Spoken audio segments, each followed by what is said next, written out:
Hola a todos, ¿cómo están? Bienvenidos a esta nueva edición de Charlas de Camerino. En Charlas de Camerino hemos podido compartir o hablar con deportistas tanto profesionales como aficionados de altísimo, altísimo nivel, como el caso de Juan Pablo Ruiz, y nos contó su experiencia en el Everest, Nicolás Santos, el maratonista y ultramaratonista. Y hoy vamos a volver a hablar con un deportista aficionado de altísimo nivel que se llama Santiago Bernal. Santiago es un aficionado de la velocidad, de las motos, de la aventura, y en el 2018 corrió el Rally Dakar, una de las competencias más duras físicas y mentalmente que existen, y vamos a poder compartir con él y que nos cuente un poco su experiencia de cómo fue esa preparación, esta clasificación al Dakar, y cómo fue, digamos, que esas 2 semanas de competencia. Entonces aquí voy a conectarme con Santiago, que ya ven aquí, estamos aquí esperando un poco. Santiago, ¿qué hubo? ¿Qué ¿Cómo más, va? Felipe? Bien, ¿cómo Qué va pena todo? los problemas, hombre. No, fresco, aquí en esta época de COVID y pandemia el internet siempre se cae, no funciona bien, cero rollo. Así es, pero sí, se me dañó el internet donde estaba, entonces ya me tocó venirme para acá y acá ya Bueno, me... tranquilo que había ahí plan B, afortunadamente ya estamos aquí otra vez en marcha. Así es, listos. Bueno, yo pues, estaba comentando un poco una breve historia de su carrera, quién es usted. Digamos que tuve la posibilidad de conocerlo en Medellín, nos conocimos en un evento que se llamó el Endurocross Medellín, donde vinieron a competir 8 de los mejores endurocrossistas del mundo en una pista que hicimos en el Iván de Bedut, y también compitieron un grupo de colombianos. Y ahí estaban monstruos como Taylor Robert, Destry Abbott, Kobe Webb, Mike Brown, entre otros. Y al final los mejores colombianos compitieron contra estos monstruos del Endurocross, y usted fue uno de esos que llegó a competir con ellos, ¿no? Sí, me acuerdo perfecto, eso fue un gran evento en el 2014. En el- Yo creo que eso fue un evento pues que nunca se había hecho aquí en Colombia porque traer a esa cantidad de pilotos a Colombia a una competencia pues no se había podido hacer y sí, pues fue un evento muy chévere y yo creo que es una de las disciplinas que aquí en Colombia no se hace mucho, que es endurocross en en- una arena o en un recinto y bueno, sí, pues obviamente el nivel comparado con Estados Unidos es demasiado alto el de ellos. sí. Para los que de pronto no saben, esa es una competencia que es un circuito de obstáculos, digamos, con piedras, troncos, tubos, llantas, rampas, y pues tienen que dar en el menor tiempo posible un número de vueltas. ¿Cómo fue para usted, Santiago, competir con sus ídolos de las motos? No, pues fue una muy buena experiencia porque obviamente estos son pilotos que uno sigue y que ha seguido durante mucho tiempo, que son modelos a seguir y entonces estar en un mismo circuito con ellos y estar compitiendo pues de la mano pues es una experiencia muy grande. Obviamente lo que se da uno cuenta es que pues la diferencia del nivel es muy alta y pues que aquí en Colombia todavía nos faltan muchos años y muchos recursos para llegar a ese nivel. Ok, sí, es como si lo ponen a uno a jugar con Federer, Messi, Ronaldo, Nadal, a ese mismo Eh, nivel. exacto. Santiago, ¿usted cómo empezó a montar moto? ¿Cuándo empezó a montar? Pues yo me acuerdo desde muy pequeño que a mí me llamaba mucho la atención las motos, no sé por qué, pero pues obviamente como ya viendo cosas familiares, yo tuve mi bisabuelo, era un ingeniero español que llegó aquí a Colombia en los años 30 y él tenía como esta pasión por las motos y después descubrí como fotos de él vivía en Popayán y en esa época andaba en moto, algo que pues no era muy usual No era muy y, común, sí. y de ahí él le pasó un poco pues creo que la afición a un tío abuelo mío pero ya después como la afición y de verdad toda la dinámica de las motos me la pasó a mí mi tío, un hermano de mi mamá, que le gustaban mucho las motos y desde muy pequeño él me empezó a llevar a andar en moto y, y él fue el que como que me mostró por primera vez las motos y anduve en ellas y él fue el que convenció a mis papás de que a mí esto pues me gustaba muchísimo y que era algo que me apasionaba y que pues que valía la pena darme la Oye, oportunidad de intentarlo. Entonces, como a yo creo que a los 7, 8 años, él me empezó a mostrar cómo era el tema de las motos y ya de ahí pues vino una moto pequeña de 50 centímetros cúbicos y de ahí en adelante pues hasta el día de hoy nunca he parado de montar en moto. empezó a competir cada vez en eventos, competiciones, carreras nacionales, regionales, internacionales. Sí, yo creo que la mayoría de los motociclistas a nivel mundial empiezan es saliendo a montar en la moto en algún lugar, cerca de la casa o en una finca pues Trochas, sí, exacto, trochas y caminos que hay por paseos. ahí, eso. Y a mí mi tío me empezó a sacar a paseos cerca de Bogotá. Salíamos a trochas por La Calera y después empatábamos con Huasca, Guatavita, todo eso. Y eso llevó a conocer a Manuel Ospina, que él, bueno, y digamos que en algunos eventos que había, es por el año 92, 93, yo participaba, pero pues teniendo 11 años y pues no a un nivel muy competitivo, pero ya después conocí a Manuel Ospina pues que me dijo que lo que yo tenía que hacer era que tenía que empezar a entrenarme en motocross y que él me ayudaba a entrenar y ahí yo ya empecé a hacerlo de una forma mucho más competitiva. Él me empezó como a mostrar cómo eran las carreras y yo empecé a participar en carreras de motocross y de enduro, pero ya a un nivel mucho más Pero ya a un competitivo. nivel más, ok. ¿Y cuándo se le metió la idea de correr el Dakar? Mire, yo me acuerdo, a ver, esto es por ahí en el año, yo calculo que es por ahí en el año 96.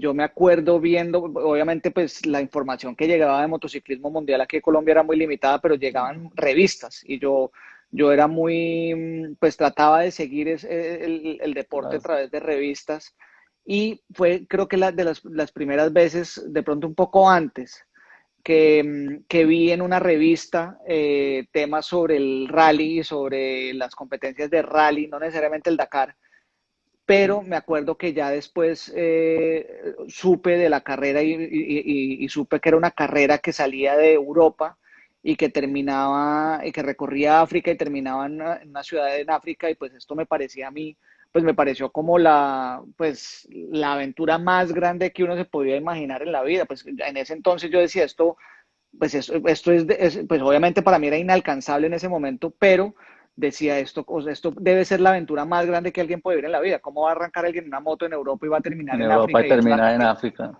es una Recorrer dos carrera. continentes, ir ahí Y, día a día. y el recorrido que era en desierto pues, o sea, lo poco que llegaba yo lo veía como una aventura muy grande. Entonces, a mí desde muy pequeño, yo me acuerdo que muy pequeño montando en motos de 50 centímetros cúbicos, yo iba y hacía un recorrido por el campo y me imaginaba eso como una gran aventura de ir de un punto a otro y para mí eso era pues la aventura más grande que había. Y después me entero de esto ya pues con más años y me di cuenta que eso era pues el evento más grande motociclístico, en mi opinión. ¿Y en qué momento ya lo vuelve como una meta mucho más, digamos que factible a hacer como un sueño, algo que ya puede ser un objetivo más de, listo, lo voy a correr, voy a prepararme para esto? No, pues pasaron muchos años. O sea, yo le digo que esto puede ser en el año 96 que yo vi esto y cuando yo finalmente pude pensarlo y pude decir, bueno, esto puede materializarse fue en el año 2011.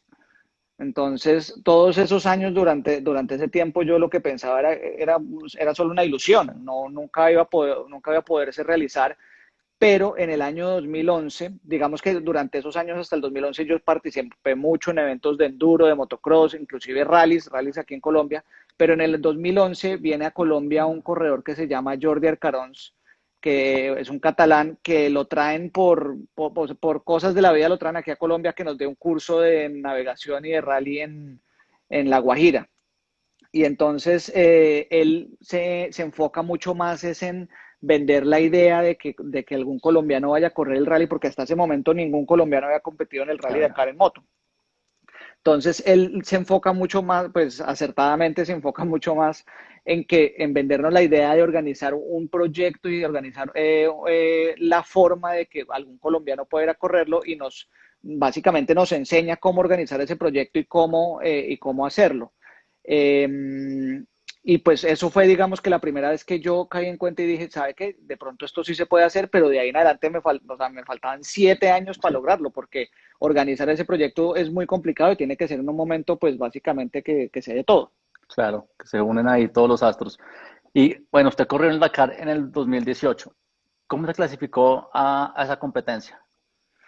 Pues es que, a ver, desde el 2011 yo ya quedé con la idea de que sí, sí podía ir, Sí, pero entonces dije, bueno, tengo que organizar muchas cosas para poder ir y obviamente también en ese año yo todavía tenía la ilusión de correr en enduro y que correr los mundiales de enduro. Entonces me enfoqué un par de años en correr dos mundiales de enduro, que son los mundiales de enduro por naciones, y representé a Colombia en dos ocasiones, en el 2012 y en el 2014. Entonces me enfoqué primero en eso un poco, pero esto haciendo una hoja de vida para poder llegar al Rally Dakar en un futuro. Ya después del Mundial de Enduro del 2014, yo ya me enfoqué 100% en que tenía que sí. cualquier cosa que fuera a hacer a nivel motociclístico tenía que enfocarlo en ir al Rally Dakar. Y arranqué en el 2015 a hacer todo, como toda la gestión de prepararme y de hacer lo que llaman un palmarés para poder aplicar al Rally Dakar. Y para esto se necesitaba correr un rally pues, de nivel internacional o un rally organizado por ASO, que es la empresa que hace el Dakar. Y entonces había un rally que hacían en Perú que se llamaba el Desafío Inca, y ese era el que me quedaba a mí más fácil para poder Sí. clasificar al Dakar Y y aquí era al pues el lado. más económico. Y es aquí al lado, Sí, uno puede aquí irse desde cerquita. Colombia, puede llevar una moto desde acá, desde Colombia, y duré en el 2015 y en el 2016 preparándome para ir a este rally y preparando la moto y todo, y en los 2 años se canceló el rally y en el siguiente año hubo un problema en la aduana de Ecuador y no dejaron pasar las motos y no pude ir a correrlo. Entonces en el 2015 y en el 2016, que ya estaba pues Ya digamos que estaba echándome las listo y cartas, ya, sí, sí, estaba echando las cartas ya para ir al ya. Dakar, no pude clasificar ninguno de esos 2 años, No, mandé la inscripción y me negaron la inscripción los 2 años. Y entonces en el 2016, cuando pasa lo del desafío Inca, que no dejan pasar lo- el camión y que me quedo sin la carrera, decidí irme pues por un objetivo un poco más ambicioso y que fuera más seguro el cupo y me inscribo en el rally de Mersuga, en Marruecos, para ir en abril del 2017. Entonces, digamos, como desde septiembre del 2016 empiezo a organizar todas las cosas, empiezo a conseguir un equipo que me alquile la moto, pues, que pueda prestarme todos los servicios en que el le ayude. rally. Y me voy y en enero en abril, mayo del 2017, me voy a Marruecos a correr el rally de Marruecos y pues la verdad me fue muy bien con el equipo, me fue muy bien en la carrera y todo, y ahí ya con eso, cuando terminé el rally me dijeron, ya, según su clasificación, usted ya puede entrar al Dakar sin ningún problema. O sea, ya el Marruecos, digamos, se clasificó al Dakar. El Dakar es una competencia que tiene un costo altísimo, vale un billete largo, largo. ¿Cómo fue cómo se financió o cómo pudo conseguir, digamos, que los recursos para correr el Dakar? Pues o sea, esto empezó con la charla de Jordi Arcaronce en el 2011, que nos mostró eh, o sea, cómo se podía organizar un proyecto publicitario y cómo uno saldría a vender este proyecto publicitario para así lograr conseguir los recursos Atraer para ir las al... marcas que Exacto. lo patrocinen para poder correr. Entonces, lo más importante para mí en ese punto fue haber oído esta charla y haber entendido un poco cómo era que tenía que organizar el proyecto. Básicamente, la charla era, si usted no organiza un proyecto que le pueda vender a las empresas, a no ser de que tenga los recursos propios, usted no puede ir a hacerlo. Entonces, tiene que organizar un proyecto que sea llamativo para las empresas y donde usted le dé valor a las empresas y que ellas se interesen por este evento. Entonces, afortunadamente cuando yo ya decido ir en el 2017 ya había algunos pilotos que lo habían hecho y habían más pocos que muchos habían hecho este proyecto publicitario para venderlo y siento que así no consiguieron el 100% del presupuesto, pues se conseguía una buena porción y con eso uno puede ir. Entonces, yo desde enero del 2017 me dedico a hacer pues un dossier donde le explicaba un poco a todas las empresas cómo era la participación, en qué podían participar, cuál iba a ser su exposición Su en retorno de medios. la inversión. Ex- exacto, todo esto. Entonces organicé un proyecto publicitario pues bien hecho y digamos que me enfoqué mucho en venderles esta idea de publicidad y cuál iba a ser toda la exposición y el retorno para estas marcas y me dediqué todo el año al entrenamiento y pues a vender el proyecto. Y además, en un momento conseguí también una persona pues que yo de mis patrocinios saqué una porción para pagarle para que me consiguiera todo lo que eran las entrevistas y todo lo que era la participación en medios escritos, en medios de televisión, en internet, bueno, todo esto. Entonces, hice una campaña previo desde el Rally de Marruecos empecé a hacerlo, entonces previo al Rally de Marruecos, después del Rally de Marruecos, una rueda de medios donde conté todo y donde conté que tenía ya el acceso a ir al Dakar y después previo al Dakar, durante el Dakar y después del Dakar también otra gira de medios donde conté toda la historia. Sí, es interesante para la gente que nos ve y los deportistas cómo conseguir apoyos financieros, poderse vender como un producto y darle un retorno a la inversión a las marcas, no solamente que la marca me dé y pongo el logo, sino es ofrecerle algo mucho más como retorno en free press, en fotos, en medios, exposición, todo este tema es muy importante. Y listo, ya está, tiene la clasificación, tiene digamos que el apoyo financiero. ¿Cómo empieza o cómo se plantea ese plan de entrenamiento para el Dakar? Pues esto digamos que fue una dinámica desde el comienzo. A ver, desde que yo me planteé ir al Dakar, ya pasando mi Ya. inscripción y mi solicitud, desde ese momento yo empecé pues un entrenamiento muy serio. Digamos que yo llevaba pues ya muchos años compitiendo en moto con regularidad, entonces pues yo mantenía cierto entrenamiento. Ya cuando yo empiezo a hacer las aplicaciones al Dakar desde el 2015, yo también pues manejaba ciertos entrenamientos y así no haya podido ir al Dakar, pues igual seguía Ya. con, mejor dicho, básicamente mi vida en ese momento. Entonces, 2 años previos al Dakar yo ya estaba en entrenamiento sin que fuera, eh, digamos, todo el tiempo y sin que fuera el entrenamiento más intensivo que iba a tener ya el último año, pero seguía entrenando. Pero ya desde que yo hago todo el tema de de inscribirme al Rally de Marruecos, que fue básicamente un año antes del Dakar, empecé con un Ya. entrenamiento muy riguroso pues, constaba de dividir la semana entre horas de gimnasio y horas de ciclismo y lo que más pudiera de moto, que trataba de que fuera una vez a la semana y por lo menos los 2 días del fin de semana. Entonces, básicamente, el lunes era como el único día que descansaba y de resto de la semana, pues hacía mucho entrenamiento físico de gimnasio, pues entrenamiento funcional y mucho ciclismo, porque pues el Ya. ciclismo ayuda a dar mucho fondo y uno lo que necesita es entrenamiento de fondo porque las jornadas son muy largas, no muy intensas a nivel de cardio, pero sí muy largas. Y así me mantuve hasta que fui a Marruecos.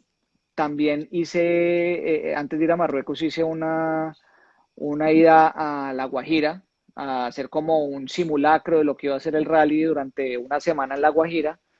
Y, Ya. y después de Marruecos, las cosas pues, se dieron muy bien, estaba en muy buen estado Buen estado físico. físico. Y ahí tomé como un mes de descanso y ya ahí sabía que de ahí en adelante pues ya tenía que hacerle con juicio y sin parar hasta que fuera Ok. al Dakar. Y ahí me fui otra vez otra semana para La La Guajira. Guajira, sí, hacer como un simulacro también de lo que era una semana de rally, de levantarme temprano, hacer muchos kilómetros durante el día, llegar, acostarme al otro día otra vez arranque temprano a montar y tratar de hacer resistencia en la moto aquí pues en Bogotá, lo que más se podía. pero sobre todo mucho tratamiento de resistencia, de entrenamiento funcional y ciclismo, hacer jornadas largas de ciclismo, que eso pues ayuda muchísimo. Como usted decía, es una carrera de mucha resistencia física y también mental. ¿Cómo entrenó la mente y la cabeza para estas jornadas de 10, 18 horas de darle a la moto? Pues, pues digamos, mi estrategia como yo me lo planteé fue tratar de hacer la mayor cantidad de entrenamiento físico para tener la tranquilidad mental de que llegaba preparado. Pues, o sea, eso era mi tranquilidad mental. Yo decía, pues listo, me preparé lo que más pude físicamente y entonces mentalmente estaba tranquilo. Pues estaba tranquilo que podía aguantar, que podía resistir las horas. Obviamente esas jornadas en La Guajira también sirven porque es que pues era un simulacro, no es igual porque pues el terreno es diferente y uno finalmente pues en La Guajira pues uno puede parar mucho más, pero se parecía a lo que, o sea, al desgaste que genera uno durar jornadas tan largas, llegar y dormirse y al otro día levantarse muy temprano otra vez a otra jornada así larga y esta repetición pues termina desgastando mucho. Pero finalmente pues yo llegué lo mejor preparado físicamente y con eso estaba tranquilo, pero obviamente pues uno se enfrenta pues a jornadas que son muy largas y muy extenuantes y obviamente por más de que uno entrene, pues va a haber días en que pues, el entrenamiento obviamente pues no fue lo No fue lo suficiente. suficiente, claro. Sí, Bueno, adelantémonos a Perú. Llegó a Perú, ya está listo, está a punto de arrancar. ¿Cuál era su meta antes de arrancar la competencia? pues a ver, esto para mí, aparte de que pues de que como deportista para mí era muy importante hacer esta carrera. Digamos que como motociclista para mí era la cúspide Eh, en mi deporte. Entonces yo, pues esto para mí era el reto más grande de mi vida. Era su eh, mundial. de- exacto, deportivamente. Era su... Pero también digamos que tenía algo muy importante para mí, muy personal, y era que yo pues desde pequeño, desde que como que veía, me llegaba esta información de la carrera, pues esto básicamente era el sueño de mi vida y hasta el día de hoy ha sido el sueño de mi vida eh, y no solo por el desafío a nivel de pues, motociclístico y deportivo, sino porque yo siento que era una experiencia que a nivel personal para mí era muy importante. Entonces, pues básicamente pues era como, bueno, la oportunidad de ir a cumplir este eh, sueño. Sabía pues, lo que me había costado llegar ahí, que no había sido fácil y pues fueron muchos años de intentarlo y de rechazos y durante ese año la conseguí a los patrocinios, pues hubo mucho sufrimiento porque pues hubo momentos en que yo dije, bueno, esto de pronto no se va a poder y me va a tocar empezar a echarme para atrás. Y entonces ese año, digamos que fue un año sobre todo pues a una nivel montaña personal, rusa. sí, muy Una montaña desafiante rusa y fue desafiante, momentos buenos, muy momentos malos. completamente y de verdad, y es eso, y una montaña rusa de sentimientos Eh, porque tuve frustraciones mucho tiempo, pero bueno, pero finalmente en el día que yo ya estaba como completo todos los pagos de la carrera y todo eso, y ya alistarme para llegar a Perú, pues obviamente, pues no sé, que es como, yo por ejemplo me acuerdo mi primer día en el colegio, en mi colegio ya grande, me acuerdo llegar así con mucha incertidumbre a muchas cosas y pues muchos nervios y pues saber que uno se está afrontando a algo pues importante, ¿no? Adicionalmente, pues tiene uno el compromiso de toda la gente que lo apoyó y pues todas las empresas que apoyaron que también esperan que pues que sea lo mejor posible. claro.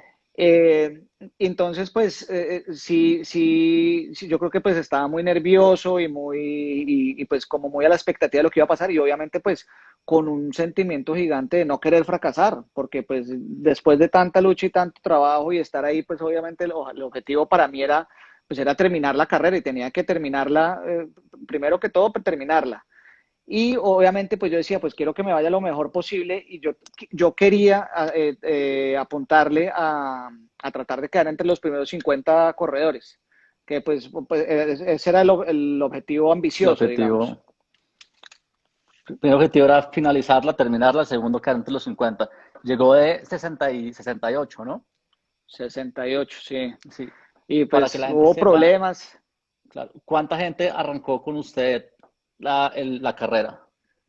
150 personas. 150. Y terminaron, Terminaron como 88 o algo así. o sea, hay un montón de gente que no llegó hasta la última meta. Claro, O sea, es que el desafío más grande de la carrera es es no dejarse terminarla. sacar de la carrera. Sí. Y Es muy complicado y hay muchos factores pues, que son muy que difíciles. son, hablemos un Entonces, poco, y eso que digamos que afortunadamente a mí me fue muy bien en muchas cosas, pero hay gente que tiene días muy malos y que le toca seguir después de sí, días malos y esto se vuelve pues una pesadilla. un- sí, es que, ¿cómo es el día a día de la carrera? De pronto, para que la gente que no conoce, no sabe mucho, ¿cómo es un día a día en el Dakar? Pues ese es el tema. Digamos que la carrera es que tiene muchos aspectos. O sea, para mí obviamente es el desafío más grande que he hecho en mi vida y tiene muchos aspectos físicos, obviamente, pero muchos aspectos mecánicos con la moto también y muchos aspectos psicológicos que son terribles. El día arranca muy temprano, uno arranca póngale a las 4 de la mañana, más o menos. Eh, Se levanta uno, se prepara como que se alista, se viste, se pone toda la indumentaria de la moto, deja todo listo. La noche anterior obviamente toca haber dejado muchas cosas ya listas. Eh, y va uno y desayuna, póngale que desayuna a 4:30. Y uno estar más o menos apuntándole, hay días que es un poco más tarde, hay días que es un poco más temprano, para estar saliendo a las 5:15 sale uno. Entonces, Con el sol, sí, y muchas veces de cuando noche también. muchas veces, En- Entonces, entre las 4 y póngale 5 de la mañana, usted tiene que alistarse, desayunar. Obviamente, del desayuno tiene que usted tratar de comer lo que más pueda porque el día va a ser larguísimo y las paradas a comer pues no existen. Entonces, usted trata de desayunar lo que más puede. Obviamente, el catering que hay en la organización es muy bueno y obviamente la comida era buenísima. Hay pasta todo el día, que es importantísimo. claro, Y para a usted la noche anterior le dan su hora de salida. Entonces uno faltando 10 minutos para la hora de salida se tiene que presentar en un puesto de control y ahí le dicen, listo, siga, aquí ya tiene usted su hora de salida y le dan la tarjeta de tiempos de ese día. Entonces uno la mete en un bolsillo que está en el asiento de la moto y, mm, y tunea y arrancan a la hora de salida. Y ahí normalmente hay un enlace que puede ser de X kilómetros, normalmente pues, o sea, pues hay veces el enlace puede ser de 100, 200, 300 kilómetros, o hay veces era muy corto y arrancaba uno a los 20 kilómetros, ya arrancaba la ya prueba arrancaba especial, la competencia. sí, que es el pedazo cronometrado. Entonces, usted hacía el enlace todas las mañanas y arrancaba después el pedazo cronometrado, que ahí era donde era siempre pues desierto o caminos fuera de pista, todo esto. Y pues son recorridos muy largos. Una especial, la más cortica, puede tener 280 kilómetros, la más corta, la más larga 580, 600 kilómetros.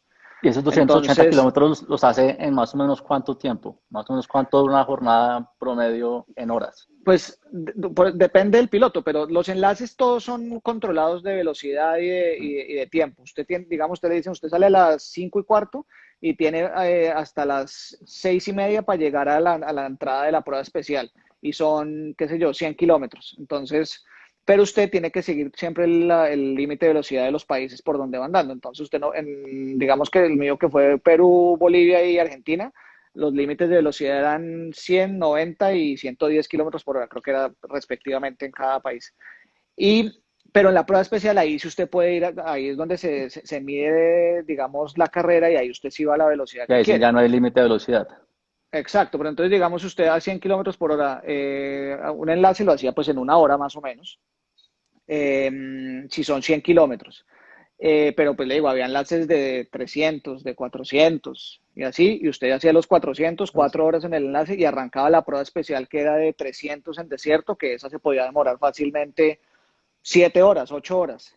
Y terminaba la prueba especial y tenía otro y enlace otra por vez ahí de otro 100, enlace. 200, exacto. Entonces, pues yo tuve las jornadas más pequeñas fueron de 10 horas más o menos. y las más largas de 18 horas. O sea, hubo una que fue, arranqué a las 5 de la mañana y terminé a las 11 de la noche, llegué al campamento siguiente, que fueron días muy largos, hubo días muy largos y entonces usted básicamente durante el día, pues usted lleva un paquetico de comida que usted organizó la noche anterior, lo llevan en la chaqueta guardado, pero esos son, le dan a uno cábanos, le dan cosas así y uno lleva pues barras de energía, lleva geles Geles de y energía, tratar de agua, llevar, hidratación, sí, exacto, tiene Powerade, que llevar Gatorade. 3 litros de hidratación en la chaqueta. Eh, y hay puestos de, digamos, de control donde le dan una botella de agua o algo así. Cada vez que hay un puesto de control no tiene un descanso de 15 minutos o en los reabastecimientos de combustible. Y entonces ahí uno saca su paquetico y se come las cosas. Pero pues está llegando otra vez al campamento, por bien que le vaya, 5 de la tarde. Entonces, ahí pues llega uno muy cansado y lo primero que tiene que llegar uno pues es de una, tratar de quitarse todo, bañarse, como refrescarse y de una ir a comer. Comer. El catering está abierto todo 24 horas, entonces uno va, se come todo lo que pueda, no sé Llega qué, y muerto pues de hambre, todo lo que le pongan. claro, pero entonces todo, Llega. o sea, toda esta dinámica siempre es una carrera contra el reloj, porque entonces usted se levanta temprano para salir rápido, para cenar rápido, para salir a la hora de chequeo de salida, a la hora que es, hace todas las Toda pruebas la, durante el día lo más rápido posible para poder llegar lo más rápido al campamento, para poder comer rápido, bañarse rápido no, y ahí mismo sentarse a dibujar la hoja de ruta del siguiente día que uno se la entrega la noche anterior. La hoja de ruta es el mapa y es, mejor dicho, es lo que lo guía a uno durante toda la no, competencia. Y esto se lo entregan a usted la noche anterior y la idea es que como usted va en la moto y va manejando la moto, pero al mismo tiempo tiene que ir viendo las instrucciones y tiene que ir leyendo el cuenta kilómetros, el- brújula, todo esto. Entonces lo que hacen es que uno con resaltadores, uno va resaltando todas las cosas de la hoja de ruta para que visualmente sea más fácil de leer. no. Pero entonces esto es como haga de cuenta cuando uno está en el colegio y le ponen tarea. Entonces uno tiene que ir a hacer la tarea y tiene que sentarse y se demora uno 2, 3 horas Y dibujando esa hoja de ruta porque llegue mamado después de haber montado 18 horas, 10 horas, báñese listo, prepare el otro día, duro. es muy complicado. O sea, es una carrera contra el reloj todo el día. Claro, Entonces haga esto lo más rápido posible para poderse ir a comer rápido y acostarse lo más rápido para poder dormir la mayor cantidad de horas posible. para poder descansar lo Entonces, máximo. digamos, si un día bueno yo terminaba a las 5 de la tarde, iba, comía, me bañaba todo, hacía la hoja de ruta, póngale a las 8 de la noche, 9 de la noche estaba terminando y entonces tratar de comer y para irse a dormir lo que más pudiera porque a las 4 de la mañana otra vez tocaba levantarse. Y esto repetidas veces, pues obviamente Durante desgasta muchísimo. Son 15 días en esta dinámica. dos Entonces eso es semanas muy duro. seguidas ahí y el cansancio se va acumulando, acumulando, acumulando. ¿Y usted llegaba al campamento y la moto la dejaba y se la daba el equipo o también tenía que meterle mano, limpiarla, darle mecánica? No, Como, yo competí en una categoría que es con asistencia y yo el equipo que me hizo la asistencia a mí en Marruecos fue el mismo equipo que me hizo la asistencia en el en Dakar. el Dakar. Y sí, básicamente yo tenía asistencia, yo llegaba y obviamente pues esto funciona, pues todo este evento tiene que funcionar muy organizado porque si no, pues sería imposible. Sí. Y uno llega y el mecánico básicamente le pide a uno que haga un briefing de cómo está la moto, de qué es lo que necesita, qué es lo que toca hacerle y ya, y uno la deja ahí y ya, Y y son muy estrictos en eso. él se encarga de Entonces, o sea, arreglarla y dejarla perfecta. exacto, pero él tiene que saber las cosas desde un principio porque uno no puede llegar a las 10 de la noche y decirle, oye, mira, es que le pasó tal cosa a la moto y entonces, porque él obviamente también tiene un cronograma muy específico de trabajo con todas las Claro, motos que tiene que atender. Entonces todo eso es muy organizado. claro. Santiago, uno ve muchos deportistas que tienen rituales antes de un partido, de una carrera, de una competencia. ¿Usted tenía algún ritual antes de cada jornada, antes de arrancar? Pues, no específicamente. Digamos que obviamente pues me doy la bendición y que pase lo mejor y que todo salga bien.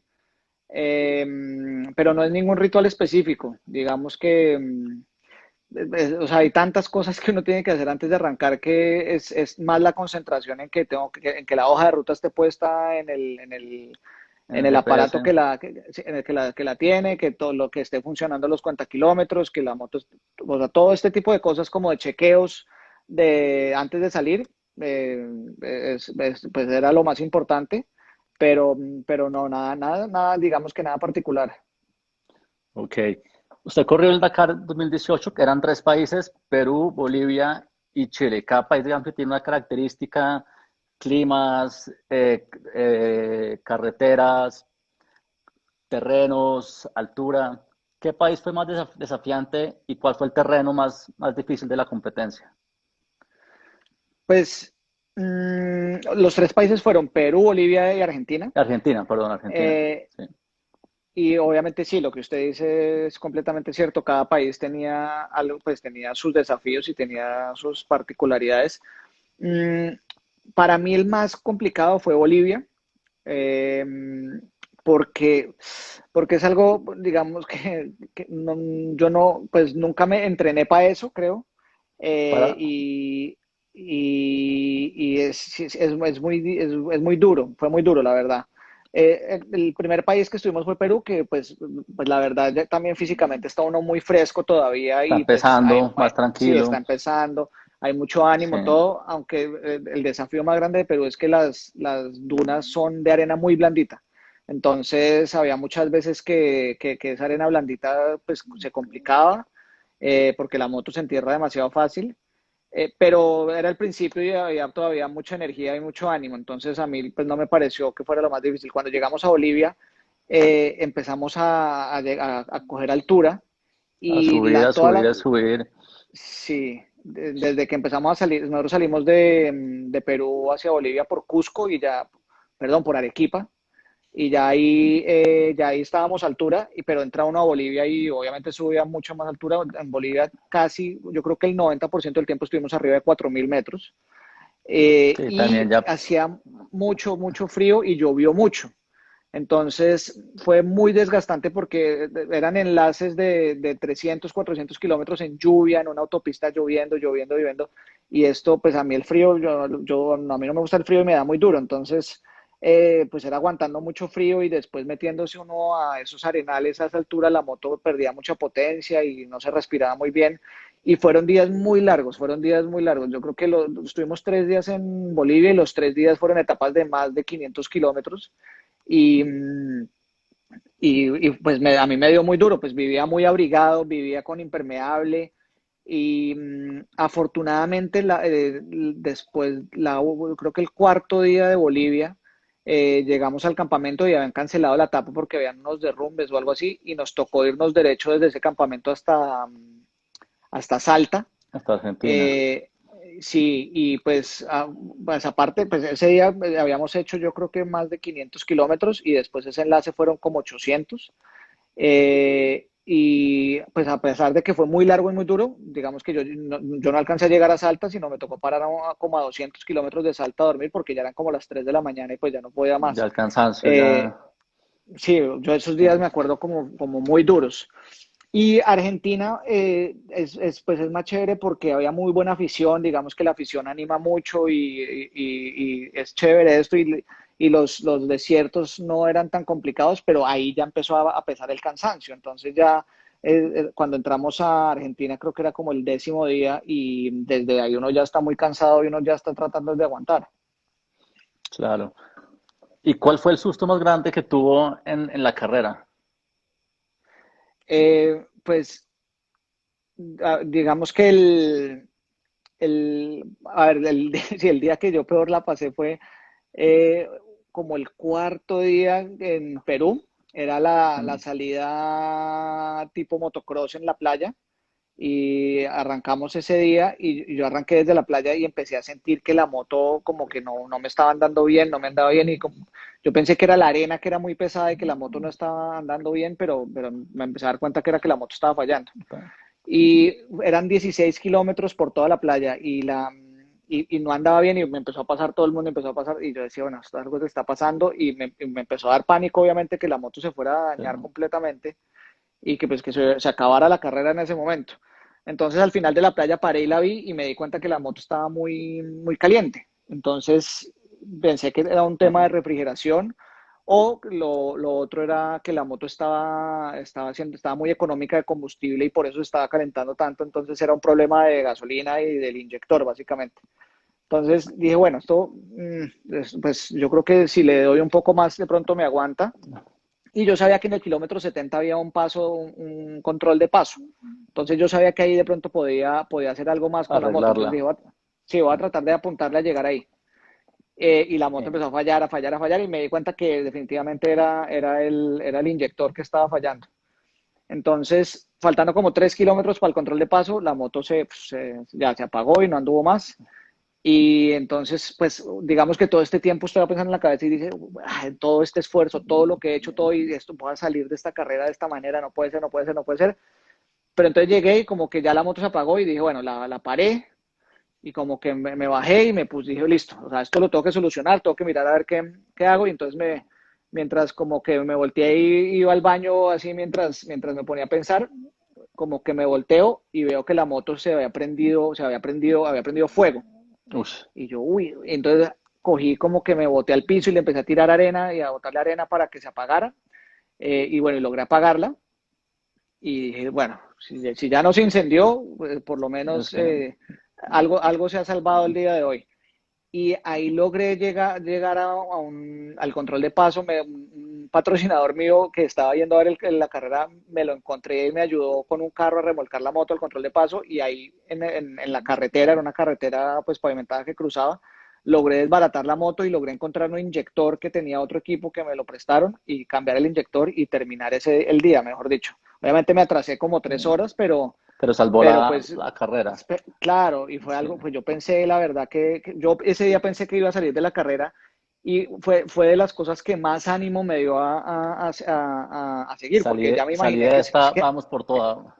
exacto, me dije, bueno, esto se acabó acá y cuando pude solucionarlo dije, listo, yo esto ya vamos a hacerle hasta el final. ¿Y ahí pensó en ese momento en la retirada? ¿O en algún otro momento pensó en retirarse? ¿O Es, a por... mí, yo creo que yo tuve mucha suerte que me pasó esto así de temprano en la carrera, porque de verdad fue lo que más ánimo me dio a seguir siempre y como que después de eso pues nunca lo consideré. Dije, ya yo sobrepasé estos problemas, yo tengo que llegar hasta el final de la carrera. Y hubo otro día pues que tuve un accidente que pues no fue tan grave, pero sí me golpeé muy duro, pero fue el penúltimo día, sí. Y, o sea, el golpe fue pues muy fuerte.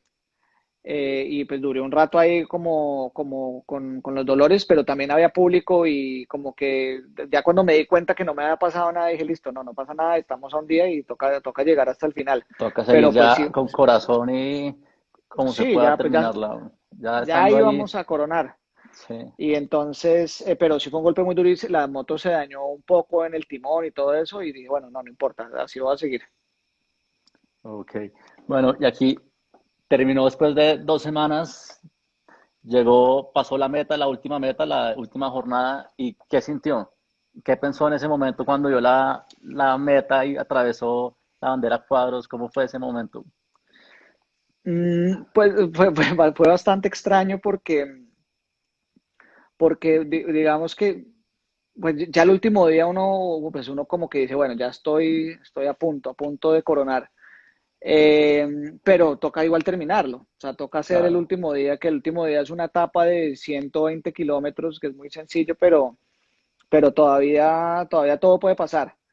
Eh, entonces, la verdad, yo ya estaba, o sea, estaba muy cansado, pues el cansancio ni siquiera ya es cansancio, sino pues empezaron a tener unos dolores en el cuerpo, pues muy agudos, como en la espalda y bueno, entonces, pues el último día me lo tomé con mucha calma y yo dije, ya estoy a punto de llegar, además la salida es al revés.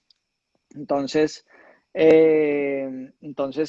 salen primero los que van de últimos y de ahí para atrás, mejor dicho. Entonces, pues es complicado porque hay gente que obviamente lo empieza a pasar a uno, gente Claro. mucho más rápida. Entonces era como con mucho, mucho, mucho cuidado. Y donde se termina la etapa era lejos del campamento, había todavía un enlace por hacer al campamento. Entonces, pues uno termina esa etapa, pero pues todavía le falta Todavía le todavía el queda enlace. llegar hasta el Sí, campamento, entonces, pues ahí pues como que fue muy emocionante ese momento cuando se terminó la la prueba competencia como especial. tal. Sí, la prueba especial, pues muy emocionante y la gente para y ahí es cuando pues la gente se emociona mucho y se abraza a todo el mundo y todo. Pues yo la verdad estaba muy solo, porque pues no, pues por ahí como que con gente que uno se había vuelto amiga durante Va la carrera y gente conociendo del ahí. equipo. Sí, pero pues muy solo, pero ya de ahí hice el enlace y llegué eso era en Córdoba, que el campamento era en el estadio, y ahí sí estaba mi familia y estaba todo el mundo, y pues ahí pues yo llegué y estaban todos con la camiseta puesta, con la foto y todos esperándome, pues celebrando mucho y obviamente todos pues muy contentos por mí, porque pues esto además no es solo el desafío mío, sino pues mi familia obviamente también Claro que creo lo ha que apoyado todo el tiempo, sí, y lo lo ha sufrió mucho porque sufrido. pues también no, pues no es como ir a competir, no sé, en cualquier otra cosa. Esto pues es una carrera finalmente muy peligrosa y es una carrera pues que tiene mucho riesgo. Claro, ese era mi siguiente tema. El Dakar es una carrera muy peligrosa, como usted lo acaba de decir. ¿Cómo se prepara o cómo se entrena para, digamos que, minimizar esos riesgos, tanto físicos como pues mentales, de reacción, la cabeza, del cansancio, de pronto no quedarse dormido, no caerse? O sea, yo es que pensar en eso es muy, pues no sé, es difícil. Porque, porque yo creo que pues, si uno hace una, vea, si yo hoy en día, digamos que en la situación que estoy hoy en día, me pongo a hacer un análisis de si uno debe ir y si el retorno al riesgo es suficiente, pues si uno lo pone así tan crudo, pues obviamente pues creo que uno no haría este tipo de cosas. Entonces, yo la verdad, yo sabía el riesgo que estaba corriendo, sabía que podía pasar cualquier cosa, la verdad, porque pues puede pasar cualquier cosa. En verdad, yo soy consciente de que es una carrera peligrosa. Eh, pues, si uno lo basa Sí, simplemente en estadísticas, la estadística lo dice, o sea, la estadística lo dice claramente lo peligrosa que es. Pero pues yo traté de no pensar en eso, yo traté de enfocarme en lo que yo sé hacer y yo estaba muy confiado que yo sé lo que es andar en moto, yo sé lo que es pues hacer como etapas de alta resistencia en la moto porque me había preparado para eso y las había hecho antes. Y, y lo que le digo, yo me traté de preparar lo mejor físicamente que podía pues para resistir y para aguantar. Y yo hice mucho entrenamiento de sí. resistencia. Pero así lo haya hecho y así haya hecho todo lo que hice, la noche esa que nos tocó irnos desde Bolivia hasta Salta, al final a las 3 de la mañana no había nada que hacer y me estaba quedando dormido y me quedaba dormido en la moto y, o sea, y era pues una situación muy tensa porque pues ya me tocaba era pues pegarme y parar Claro. y tratar de espabilar un Parar, poco. descansar. Y solo, además. Y solo esa noche íbamos varios porque nos dijimos vámonos todos juntos hasta Ah, allá porque bueno. íbamos con los del equipo, pero entonces, pues igual no, pues uno se va quedando dormido y es que usted se queda dormido un segundito y en un segundito es que es el accidente, mejor dicho. Esa noche afortunadamente también tuvimos un problema, es que un compañero del equipo se le varó la moto, entonces ya desde la 1:30 de la mañana en adelante a mí me tocó jalarlo hasta el siguiente pueblo que fue donde paramos y eso fue buenísimo porque me despertó. Pero, Claro. pero yo, o sea, pero yo fui consciente y yo lo sabía, pero tratar de no pensar en eso porque, pues, porque es que si no, no me iría. Sí, si no, uno no compite. ¿Y qué aprendizajes o qué enseñanzas le dejó el Dakar? Pues, pues obviamente, o sea, para mí, a mi nivel, para mí el Dakar era pues era algo muy importante. Y le digo, era un sueño que yo El tenía y sueño de era la vida. el sueño de mi vida. Para mí ese era el sueño de mi vida. Y, y digamos que durante mucho tiempo fue inalcanzable. Eh, y ya cuando yo vi que se podía hacer, pues entonces le metí mucho trabajo y le metí mucho esmero. Y, y pues, o sea, es, es algo, pues, es algo muy importante en mi vida, pero también pues era algo que yo quería superar en mi vida. yo creo que para seguir adelante en otras cosas que quería hacer. Entonces, pues yo creo que fue un desafío grande que me planteé, que lo pude plasmar sobre un papel y llevarlo a cabo y desarrollarlo.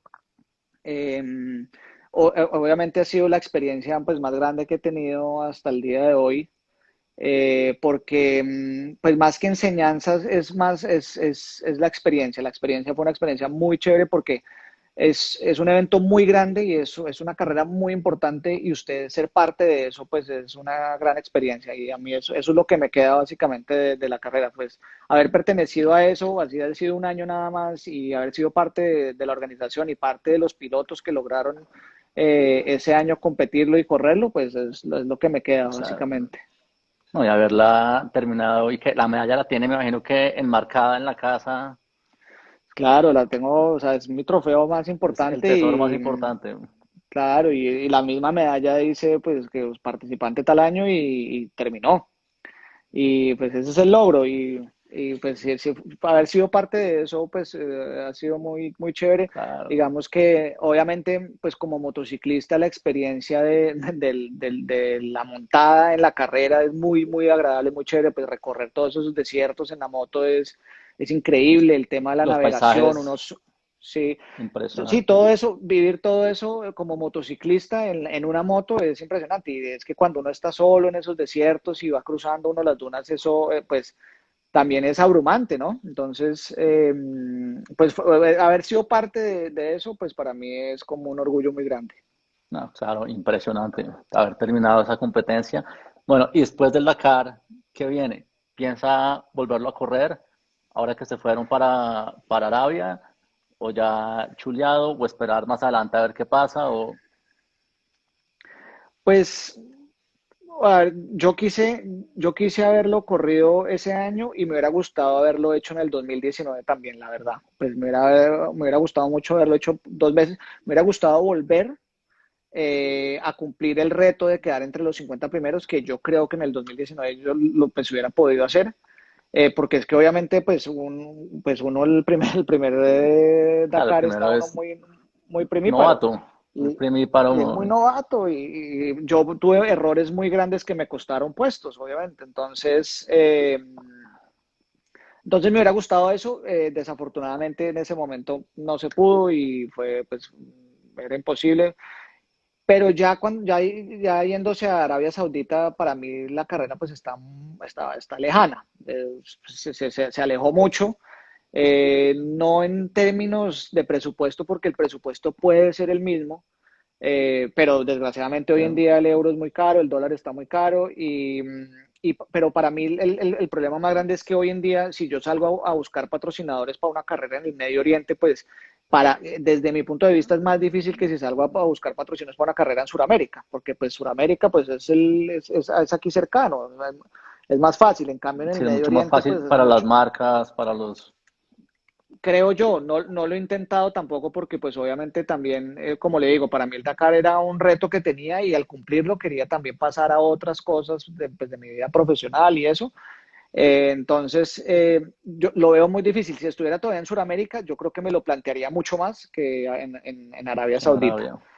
Pero, pero la verdad es una carrera muy chévere, es una carrera muy interesante. Ahí me han hecho propuestas de pronto ir a correrlo en UTVs, en estos carros. Como copiloto me encantaría, me parecería increíble. Y yo creo que en algún momento de pronto vuelvo. Yo creo que en moto ya no. Soy consciente de que la carrera es peligrosa y que salí bien de todo esto y está bien, pero de pronto en un UTV de pronto sí me gustaría, me parece que es una categoría súper interesante, muy competitiva eh, y pues también es otra dinámica, entonces me parecería interesante, pero pues por ahora hay propuestas, pero no hay nada concreto Nada todavía. así fijo. Ok. Santiago, como sabe, este espacio se llama Charlas de Camerino. ¿Y cuál es su charla de camerino o de motivación para la gente que nos está viendo?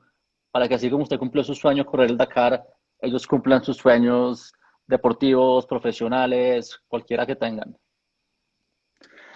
Pues desde mi punto de vista, yo creo que lo más importante que quiero resaltar es que, pues que estas cosas, así uno las vea muy lejanas, pues es posible. Pues yo viví muchos años en los que para mí era imposible, era algo, o sea, algo que jamás iba a poder hacer, ir al Rally Dakar y finalmente, pues con unos muy buenos consejos y con unos muy buenos puntos como para crearlo, se pudo hacer. Entonces pues que la gente pues que tenga la iniciativa, si quieren cumplir algún sueño, que lo hagan y porque finalmente pues se puede hacer. Yo todo el tiempo que me planteé este tema del Dakar siempre pensaba en algo y decía, pues prefiero arrepentirme en la vida por haberlo intentado y prefiero y no arrepentirme por no haberlo intentado. Por, Entonces, por lo menos intentarlo.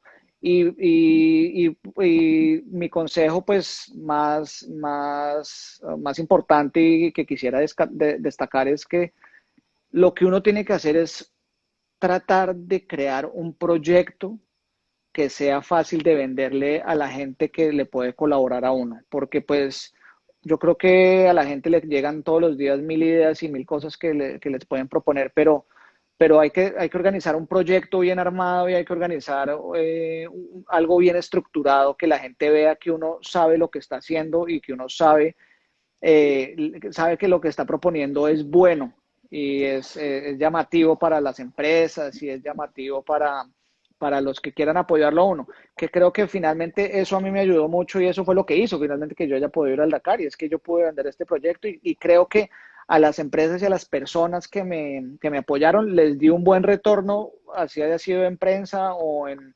publicidad o en lo que sea, o también a muchas marcas o mucha gente que me ayudó, yo les ayudé de otra manera que no era necesariamente esto. Pero entonces hay que retribuirle mucho a la gente que colabora y eso yo creo que es muy importante. eso es clave, devolverle a la gente que le da a uno. De acuerdo. Santiago, ahí preguntaban que cómo entrenaba las manos y los dedos para tanto tiempo de manejar la moto. Preguntaba ahí un amigo que monta moto. Eh, pues, a ver, la moto, pues obviamente la moto después de mucho tiempo desgasta demasiado. Eh, pero hay algo importante y es que en las motos de rally para esa carrera se usan grips de espuma. Entonces eso es mucho más suave con las manos. Eso ayuda muchísimo. Y también las manos pues se usan Sí. unos protectores que van dentro de los guantes para que las manos no sufran tanto. Pero lo único que hace que uno las manos no le den tanto es montar mucho en moto y sacarles callo, básicamente. Y eso es clave, es importantísimo. Sacar el callo del deporte, que eso salen en esquí, en pesas, en bicicleta, en todo. Y eso es entrenamiento y horas y horas montando. Ok. ¿Alguien tiene por ahí alguna pregunta que le quiera hacer aquí a Santiago? No, creo que ya se nos va a acabar el tiempo. No, se pasó a toda esta charla camerino. Nos queda un minuto y medio. Santiago, nada, muchas gracias por compartir su experiencia aquí en Charlas de Camerino.